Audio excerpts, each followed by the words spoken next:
Мына ушундай адырдан гана жол жаралууда. Бул жол Барпы-Сафаровка жолу.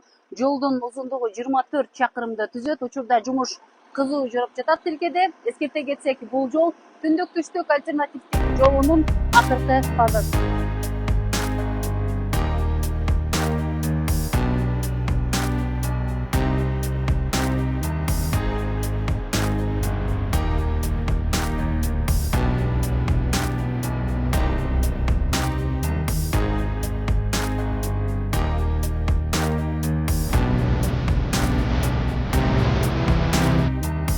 Түштүк альтернативдик жолдун уландысы бул жерде биринчи жолу эки мамлекет үстүндөгү эки ири чоң жолдорубуздун бириккен жери болот.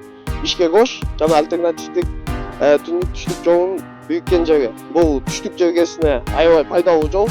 Көлгө караткандарга, көлдөн нарын караткандарга бул ушундай аябай ири долбоор болордун бири. Основной эки тилкеден перевалдарда 3 тилке, а населенный пункттарда 4 тилке болуп кетет бул жерде. Шыма деп коет.